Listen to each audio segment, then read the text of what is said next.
capítulo 1, versículos del 12 al 18.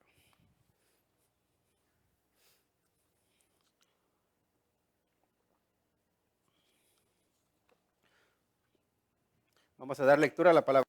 Filipenses 1, versículos del 12 al 18. Dice la palabra de Dios: quiero que sepáis que las cosas que me han sucedido han redundado bien, de tal manera que mis prisiones se han hecho patentes en Cristo en todo el pretorio. Y a todos los demás, y la mayoría de los hermanos, cobrando ánimo en el Señor con mis prisiones, se atreven a hablar la palabra sin temor. Algunos a la verdad predican a Cristo por envidia y contienda, pero otros de buena voluntad. Los unos anuncian a Cristo por contención, no sinceramente, pensando añadir aflicción a mis prisiones, pero los otros por amor, no, sabiendo que estoy puesto para la defensa del Evangelio. ¿Qué pues? Que no obstante, de todas maneras, o por pretexto o por verdad, Cristo es anunciado, y en esto me gozo, gozaré aún. Vamos a orar. Te damos las gracias, Señor, por tu palabra, porque es viva, porque es eficaz y cortante que toda espada de dos filos. Penetra hasta partir el alma y el espíritu, las coyunturas y los tuétanos, y discierne los pensamientos y las intenciones del corazón. Señor, te rogamos porque al meditar en ella, que tú nos escudriñes, y Señor, aquello que haya en nosotros que no te agrade, por favor te pedimos que tú lo quites, que tú nos laves. Señor, rogamos porque esta meditación sea de edificación para todos, pero sobre todo que traiga gloria y honra a tu santo nombre. Te lo pedimos en el nombre de Cristo Jesús. Amén. El tema que vamos a tratar es una vida que proclama a Cristo. Y esta mañana compartí a los hermanos anglos y les decía que el pastor Glenn se ha asegurado de dejar claro que el béisbol es un deporte espiritual. Y también les decía que yo me he esforzado por dejar claro que el correr es un deporte espiritual. Especialmente para los que nos gusta, para los que no, pues es como un castigo espiritual quizá. Pero la verdad es que cualquier cosa, cualquier actividad que nosotros realicemos puede ser espiritual. Ya sea que uno esté limpiando en un hotel, puede ser espiritual si proclama a Cristo. Si estás dando testimonio de que sirves a Él. Si estás estudiando y lo haces para el Señor, también puede ser espiritual. Si estás sirviendo en un restaurante, si estás cocinando, cualquier actividad que tú desarrolles puede ser espiritual, puede ser un medio que utilizas para proclamar a Cristo y eso le da la espiritualidad, entendiendo aquí la espiritualidad como algo positivo, ¿no? Y aquí el apóstol Pablo es para mí un hombre que si uno examina su vida, es desafiante. ¿Por qué es desafiante? Porque Pablo no solo habla de Cristo, vive a Cristo. Porque en Pablo encontramos a un hombre que no teme a la muerte, a un hombre que no ve la muerte como pérdida. De hecho, eso es revolucionario. ¿Por qué? Porque todo mundo, o casi todo mundo, cuando un ser querido fallece, piensa en que qué gran pérdida ha sufrido. Y el apóstol Pablo dice lo opuesto: no, el que se muere gana. Para mí el vivir es Cristo, dice, y el morir es ganancia. Y por esa razón él no tenía miedo de hablar de Cristo.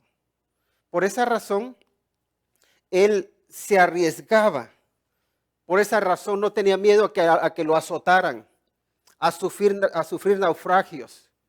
¿Por qué? Porque su vida proclamaba a Cristo. Y es una vida desafiante, la verdad, para cualquiera de nosotros. Ahora, una vida que proclama a Cristo produce frutos, o debería producir frutos. Si no los produce es porque quizá no está proclamándole. Pero la pregunta que nos tenemos que hacer, y eso está en el punto número 1, es ¿de qué manera contribuyen mis experiencias para el progreso del Evangelio? Porque el apóstol Pablo nos dice aquí en el versículo 12, dice, quiero que sepáis, hermanos, dice, que las cosas que me han sucedido han redundado más bien para el progreso del Evangelio. ¿Y qué le había sucedido a Pablo? Recuerdan que Pablo mismo pide que se le lleve preso para salvar su vida. Pablo fue amenazado y de hecho había muchos judíos que hicieron un complot para matarlo. Y no tuvo más remedio que decir, pues entonces que me lleven ante César. Porque sabía que de esa manera podía por lo menos salvar su vida, ¿no? Entonces padeció naufragios y ahí estaba prisionero. Y cuando uno está prisionero, uno tiende a perder la esperanza, tiende a entristecerse mucho, incluso a deprimirse. Pero Pablo, fíjense, alguien que está escribiendo desde la prisión a gente que está libre, los anima. No está diciendo, por favor, que venga alguien a visitarme, que venga alguien a socorrerme, porque estoy muriéndome. No, él dice, quiero que sepan, hermanos, que las cosas que me han sucedido, dice, han redundado más bien por el progreso del Evangelio. Y si algo vemos aquí, es que en este pasaje nos ilustra cómo Dios es capaz de sobreponerse e incluso de imponer su agenda sobre cualquier agenda que pueda tener el hombre o incluso el mismo demonio. No importa lo que el diablo quiera hacer, no importa lo que la gente con malas intenciones quiera hacer. Dios está por encima de todo. Y eso es lo que sucede aquí. ¿Por qué? Porque el diablo quería detener el evangelio. No quería que siguiera extendiéndose, ¿verdad? Pero Pablo dice, fíjense en mis prisiones, la prisión que debería haberme detenido, en realidad ha servido para que el evangelio avance. Y ahí está esa soberanía de Dios, que no importa cuánto se esfuerce uno por ir en contra de Dios, siempre que vayamos en contra de Dios estaremos en el lado perdedor. Y eso estaba pasando con todos aquellos que se oponían, en este caso, al apóstol Pablo. Ahora, la experiencia de Pablo en la prisión le sirvió para que el evangelio avanzase. Ahora yo les pregunto a ustedes, las experiencias que ustedes tienen, todos tenemos experiencias y tenemos que ver por lo que he pasado, de qué manera ha servido para que Cristo sea glorificado, de qué manera ha servido para que el evangelio sea anunciado, para que el evangelio avance, para que haya más personas que son rescatadas del mundo de las tinieblas y sean traídas al reino de la luz. Esa es la pregunta para cada uno de nosotros. Ahora, yo no la voy a responder por ustedes porque bastante tengo con lo mío. Cada uno es responsable de preguntarse delante del Señor y decir de qué forma mi vida está contribuyendo a que la obra de Cristo crezca o a que haya más personas que le conocen o haya más personas que sean rescatadas. Debemos preguntarnos eso. Ahora, esa es tarea de nosotros delante del Señor. Y ahora pasamos a ver un poco los frutos, lo que produce una vida que proclama a Cristo. Y cuando hablamos de proclamar a Cristo con una vida, no estamos hablando de una vida que solo habla, que parece un loro, que habla mucho pero no hace nada. Una vida que proclama a Cristo es una vida que vive a Cristo. De eso es de lo que se trata. Entonces, primero es una vida que proclama a Cristo, contribuye para que los incrédulos vean a Cristo. Estamos en el punto número 2. Contribuye para que los incrédulos vean a Cristo. El día 20 de enero murió René Roberts. Y tú dirás, en su casa lo conocían, porque yo no sé quién es. Este René Roberts murió a la edad de 84 años. Y uno podría pensar, sin saber nada de él, es una edad razonable para fallecer, ¿no? Vivió una vida moderadamente larga.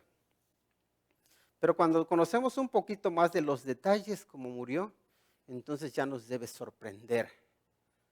Porque este hombre era un fotógrafo profesional, muy famoso.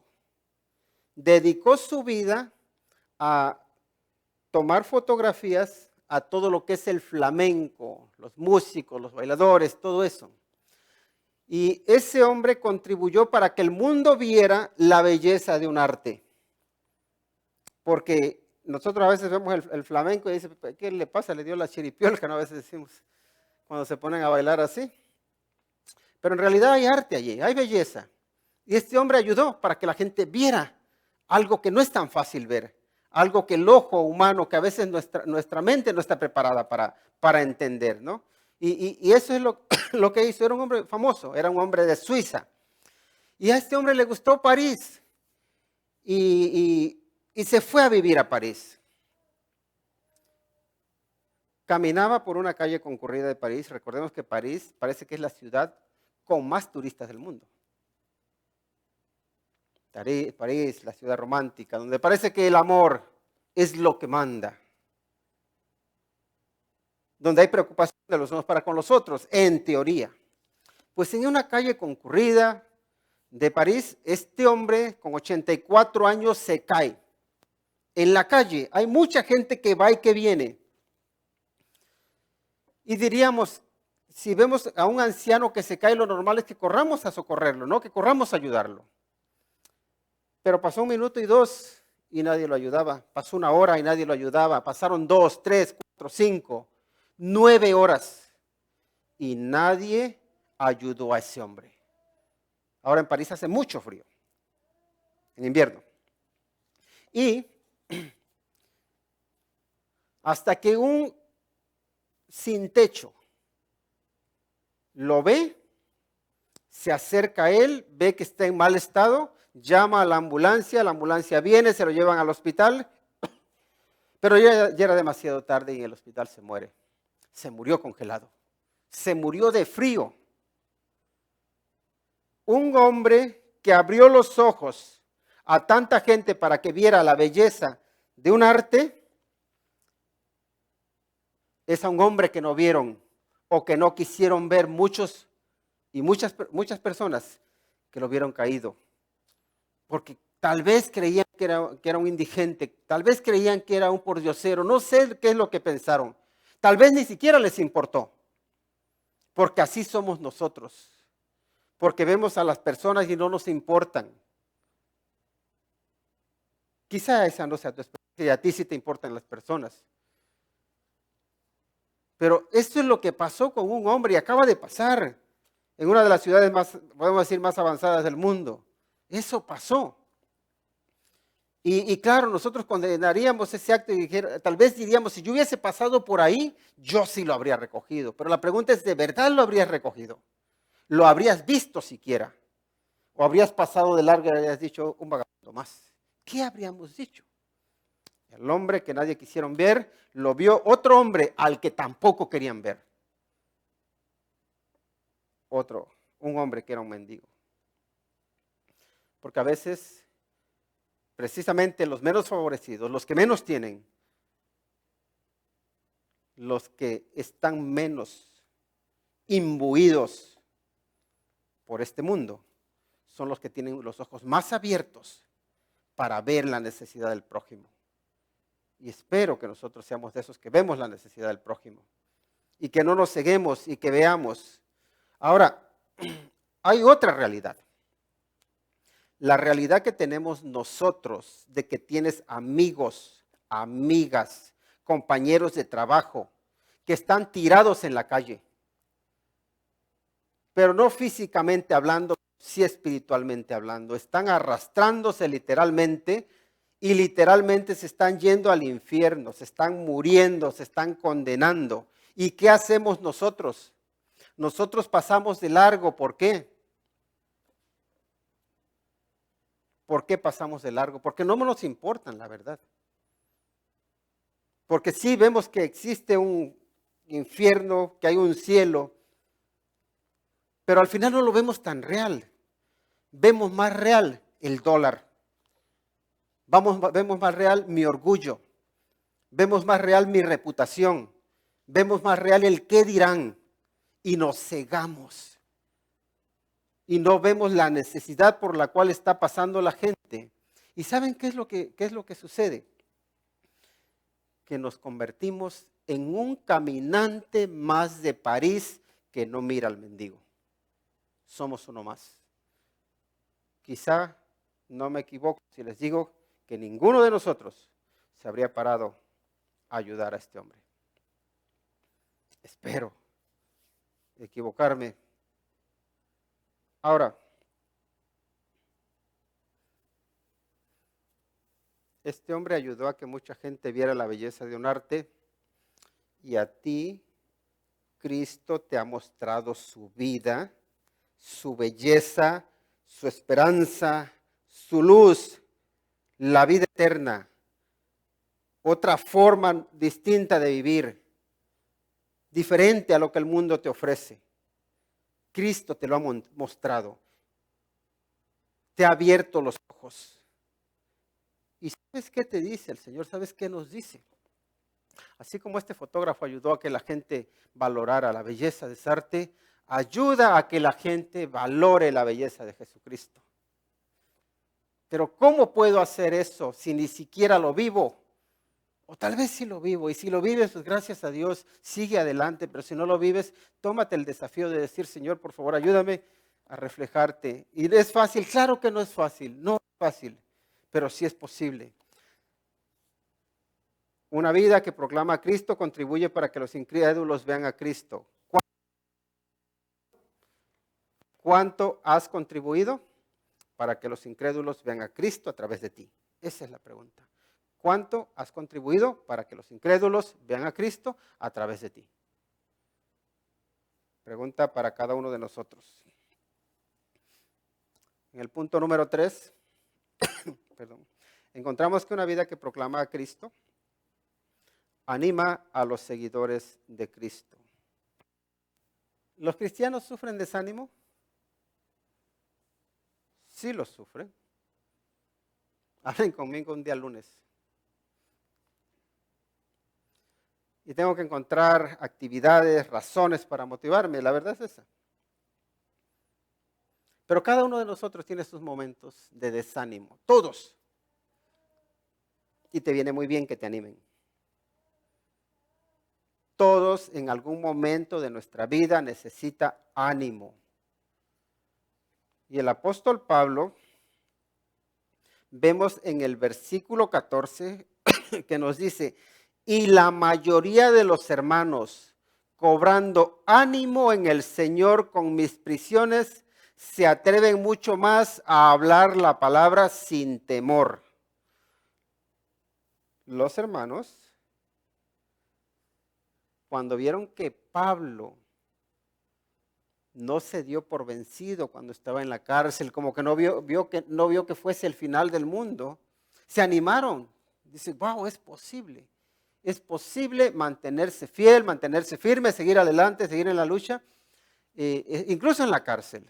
Así que ellos dicen, si Pablo no tiene miedo, yo tampoco voy a tener miedo. Y todos se animaron a proclamar, a vivir más al Señor. No les dio vergüenza, no les dio pena. Y la verdad es que cuando la gente se anima, cuando tu vida es una vida que está comprometida con el Señor, eso añade o atrae a la gente para que también sigan adelante. ¿Por qué creen que las iglesias cuando son perseguidas crecen o es cuando suelen crecer más?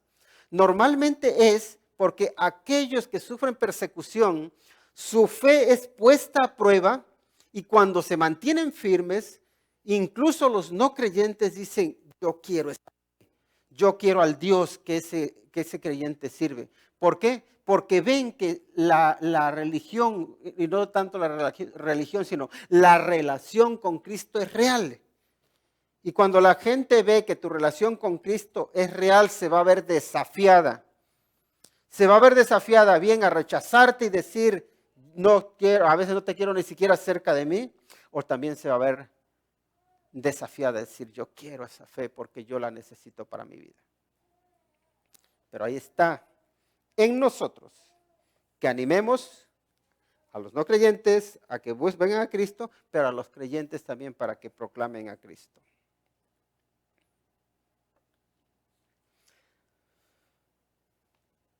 Vamos a pasar al punto número 4. Y una vida que proclama a Cristo inspira a otros para que prediquen a Cristo por razones correctas o por razones incorrectas. Y ese es un desafío.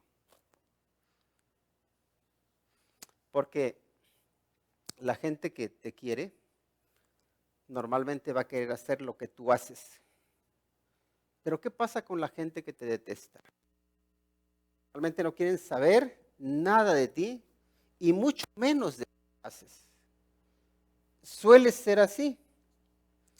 Y aquí me gusta que Pablo tiene la virtud de hacer que la gente comparta del Evangelio por buenas razones o por malas razones. Y a él dice, si lo hacen por una buena razón, que lo hagan. Y si lo hacen por una mala razón, que lo hagan. Si comparamos esto con lo que vemos, por ejemplo, en 2 de Corintios, nos damos cuenta que en 2 de Corintios el apóstol Pablo ahí reprende a los judaizantes porque a ellos les dice, ustedes predican a un Cristo y a un evangelio diferente. Y ahí los exhorta y los reprende para que paren. Luego si vemos en la epístola a los Gálatas, a ellos les dice que está sorprendido que sigan un evangelio diferente. Dice, no, que hay otro evangelio. Ahí los reprende, los exhorta porque están siguiendo un evangelio diferente. En este caso, él no les dice nada. ¿Por qué? Porque los que están predicando a Cristo lo están haciendo porque lo aman. Y los otros que también están predicando a Cristo lo están haciendo porque lo detestan. Y dice, ¿saben qué? Yo en eso no voy a meter. ¿Que te caigo mal? Ya saben cuál es el dicho, ¿no? No soy monedita de oro para caerle bien a todos. Qué espiritual sonó, ¿verdad? Pero eso sí, no somos moneda de oro. Mucha gente te va a apreciar, mucha gente te va a detestar. Pero corre por su cuenta, ¿no? Ya ellos verán. Ahora, si te detestan, que no sea porque has hecho mal, sino que sea porque realmente te has identificado por Cristo. Porque vale la pena ser detestado por eso. Por otras cosas, no. Pero porque tú eres fiel al Señor, vale la pena que la gente te menosprecie.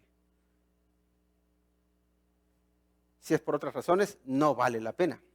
Y ahí está el apóstol Pablo, que se regocija, dice, están predicando a Cristo, porque quieren añadir aflicción a mis prisiones. Menuda aflicción. Y claro, ya les dije que el correr es un deporte espiritual, ¿verdad? Y precisamente ayer fui a correr ahí a la middle school y iba ahí corriendo, según yo, muy rápido. Y ahí andaba un niño de esos bien alimentaditos. Y yo daba vueltas y él me veía. Y en una de esas que se me pega a seguirme y se pone a correr ahí. Corrió conmigo como unos 150 metros y la verdad que yo bajé un poquito el paso para que me viniese ahí cerca, ¿no?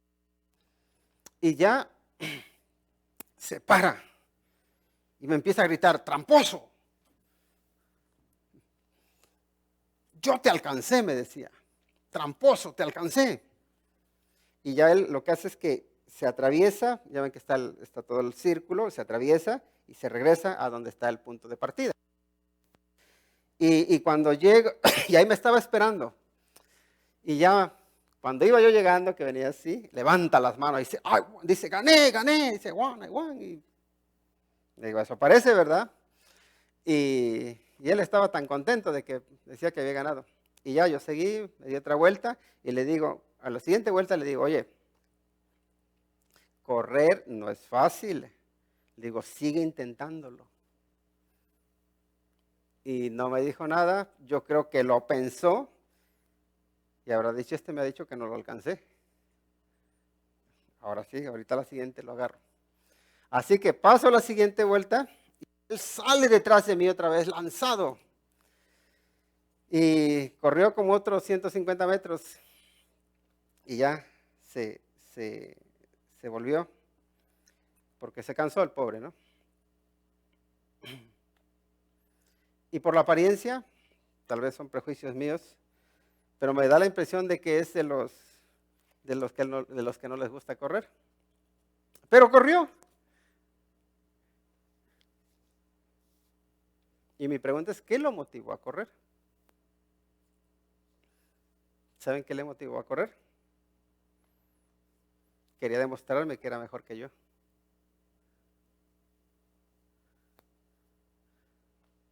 Quería demostrarme que él era bueno.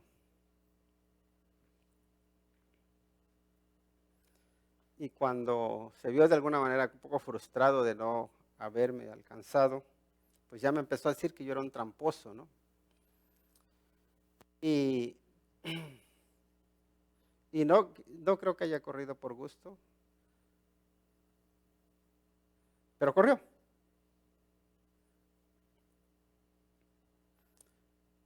Estos hombres, los detractores de Pablo, creo que no corrían por gusto. Creo que no predicaban por gusto, pero predicaban. Y eso es lo que a Pablo le importa. Dice que prediquen. Que quieren añadir aflicción a mis prisiones, no me importa. Que quieren demostrar que son mejores que yo no soy la gran cosa, está bien, no me importa, dice. Pero que prediquen a Cristo. Porque en eso sí me voy a regocijar.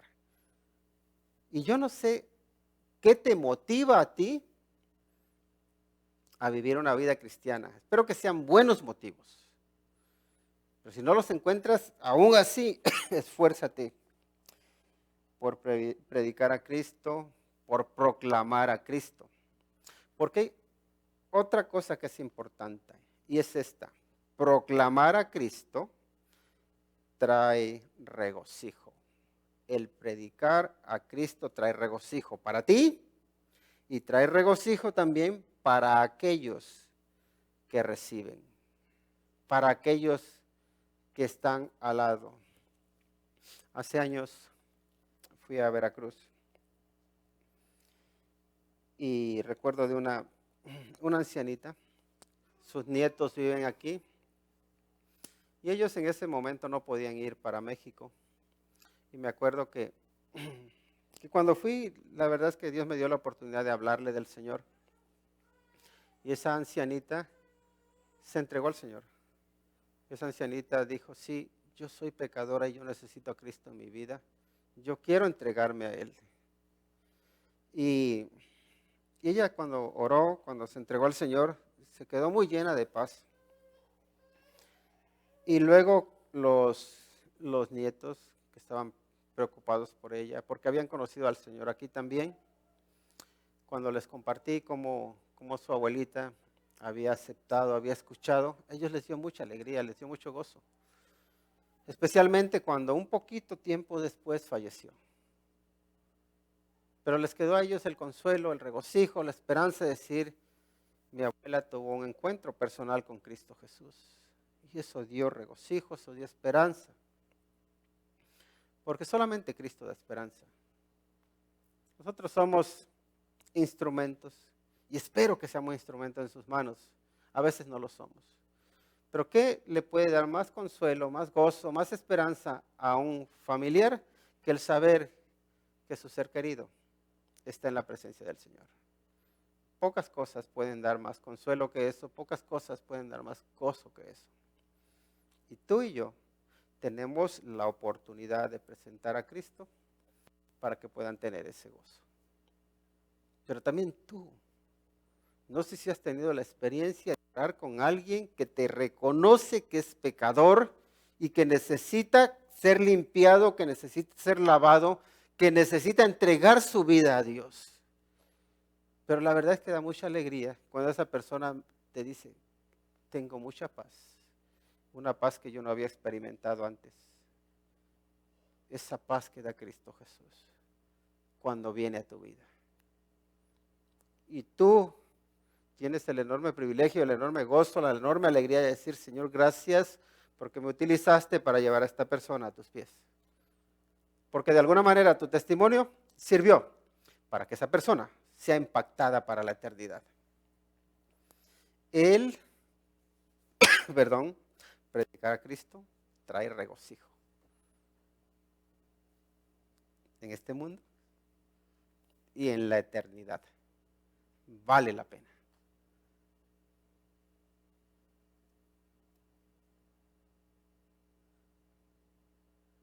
Pero el fotógrafo sigue en el suelo.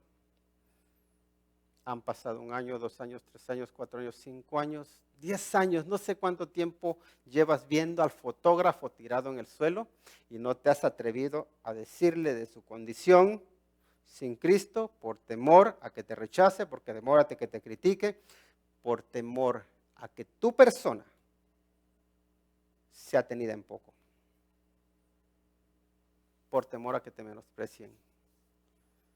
Pero él sigue. El fotógrafo está ahí, se está congelando. El fotógrafo se está muriendo. Y podemos hacernos que no lo vemos, podemos voltear para otro lado, podemos caminar, podemos correr. Podemos decir, no lo vi, no lo oí, no me enteré, no me di cuenta. Pero la realidad de esa persona está ahí, eso no cambia. Ahí está. Y la pregunta es, ¿para qué me puso el Señor donde me puso? ¿Para qué te puso Dios allí? ¿Para qué puso el Dios al apóstol Pablo en una prisión custodiado por soldados romanos? Lo puso allí para que mostrase a Cristo a ciegos, para que estos ciegos vieran a Cristo. Y lo puso ahí para que hablara de Cristo a los sordos. Y los sordos solamente pueden abrir sus oídos si escuchan la palabra de Dios. Y solamente pueden ver a Cristo si lo ven en ti y si lo ven en mí. Para eso lo puso allí. Esos hombres que representaban el poder del imperio, al final eran unos desventurados. Al final estaban peor que el prisionero. Ahí estaban los pobres. Pero dijeron, Pablo es inocente. Él no está en la cárcel porque haya hecho algo malo. Está en la cárcel porque él vive a Cristo. Porque proclama a Cristo. Y yo me pregunto, ¿cuánto gozo habrá traído la presencia de Pablo en la cárcel? Por lo menos sabemos que cuando estaba con Silas, se pusieron a cantar. Por lo menos sacaron a los presos de ese ensimismamiento. Cuando uno está preso, uno se queda como absorto, pensando en una cosa y en otra, y uno a veces se enloquece. Y escuchar el canto de esperanza de unas personas que están presos, pero que no se sienten presos, porque están libres en Cristo, y los escucha cantar. Eso tiene que haber sido liberador para toda esta gente. ¿Cuánto gozo pudo haber traído Pablo con su vida a estos hombres? ¿Y cuánto gozo puedes traer tú? No te estoy hablando de un rato de alegría, de un rato de risas, de un rato de fiesta. Te estoy hablando del gozo eterno y permanente que no depende de las circunstancias, sino que depende de una relación íntima y personal con Cristo Jesús. De ese gozo te estoy hablando. Vamos a presentar hay un cuadro ahí, perdón, que la escribió un tal William Holmes Hunt. No se ve muy bien, pero como lo pedí en esta mañana, les pido a ustedes, miren un poco hacia atrás a la pantalla, y ahí en la pantalla lo van a ver con más colorido. Y les describo un poquito de lo que están viendo. Ahí están viendo a un hombre que representa al Señor Jesucristo. Si ven, está con vestidos blancos y su capa es roja. Eso representa la pureza del Señor Jesucristo y también representa la sangre que derramó en la cruz del Calvario. Y lo vemos que está tocando a una puerta, ¿verdad? Y si se dan cuenta, ahí está la marca de los clavos. También tiene una corona, la corona de espinas con la que él fue coronado. Y si se dan cuenta, en la puerta no tiene un mango, no tiene para abrir, ¿verdad? Porque esa puerta solo se abre de dentro. ¿Sí lo ven? Ahora, ahí en la puerta también ven que hay una enredadera. Y esa enredadera significa que esa puerta lleva mucho tiempo sin abrirse. Ahora el Señor Jesucristo trae una luz en la mano. Porque el cuadro se llama La Luz del Mundo. Y cuando parece ser que los que están dentro de la casa se sienten que están bien. La casa está en oscuridad, la casa está en tinieblas, la casa está cerrada. Pero ellos no saben que necesitan de Cristo, no saben que están en tinieblas. Creen que están en la luz.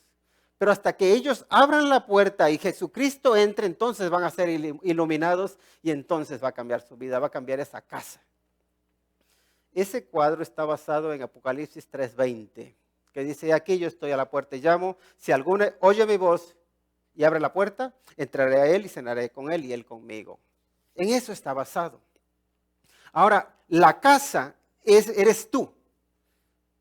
Tú y yo somos esa casa. Una casa que fue creada ¿por quién? Por Cristo Jesús, porque Él es Dios.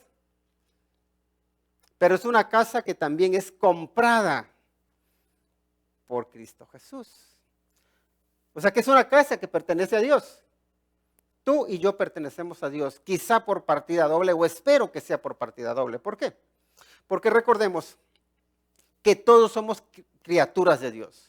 Hemos sido creados por Dios. Y de hecho hay algunas personas que cuando uno habla de este pasaje para evangelizar, dicen, no, ese pasaje no lo utilices porque aquí el apóstol Juan está hablando a creyentes. Pero bueno, les puedo decir que la realidad de que tú fuiste creado por Dios no la cambia nadie. Así que tú perteneces a Dios. Porque Él te hizo. Pero nosotros hemos nacido con pecado. Y ese pecado nos hace deudores para con Dios.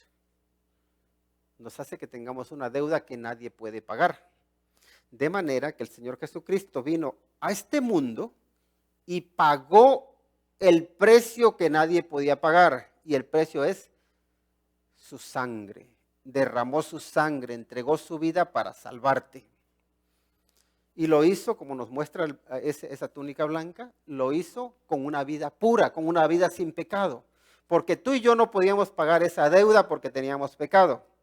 Cuando tú y yo aceptamos a Cristo Jesús como nuestro Señor y como nuestro Salvador, entonces lo que está diciendo Cristo es, yo pago por lo que tú debes. Pago por tu vida, pago por ti. Y la salvación es gratis porque Él te la da. Entonces llegas a ser creado por Cristo y comprado con Cristo, por Cristo, con sangre. Y aún así, tenemos la desfachatez de cerrarle la puerta y decirle quédate fuera.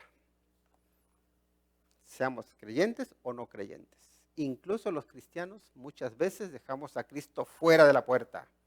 No lo queremos dejar entrar en nuestras decisiones, no lo queremos dejar que tenga influencia en nuestra vida. Porque dices, ya soy libre, la salvación es gratuita. Y ¿sabes qué? Sí es verdad que la salvación es gratuita porque Él la compró. Pero la salvación siendo gratis, requiere todo. Requiere todo de nosotros. Porque el Señor, cuando te rescata del pecado, cuando te hace libre del poder del pecado, dice, ahora tú perteneces a mi reino. Tú me perteneces a mí. Y tu verdadera libertad consiste en vivir a Cristo, vivirlo a Él. ¿Y por qué lo dejamos fuera? Por nuestro egoísmo, por nuestra ambición, por nuestra rebeldía. No sé por qué, no sé qué es lo que pase en cada uno de nosotros. Pero lo cierto es que tristemente lo dejamos fuera. Recuerden que les dije que ahí está esa enredadera que está creciendo y eso implica, ¿saben qué implica? Que el Señor Jesucristo lleva ahí mucho tiempo llamando a la puerta. No ha llamado una vez, ni 2 veces, ni 3 veces, ha llamado mucho. Y ahí sigue llamando, sigue tocando, sigue hablando. Dios habla. Una vez, otra vez, y no se cansa de hablarte, no se cansa de llamarte. Y gracias, Señor, porque no te cansas. Gracias, Señor, porque eres fiel. Gracias, Señor, porque no te das por vencido conmigo, debemos decirle. Pero en algún momento tenemos que decir, Señor, por favor, despiértame, auméntame la fe, quita la rebeldía de mi corazón, quita el orgullo de mí y ayúdame a honrarte. Si tienes a Cristo en tu vida, gracias a Dios. Pero si no lo tienes, hoy sería un buen día para recibirlo como tu Señor y Salvador. Y si lo tienes, no lo dejes fuera.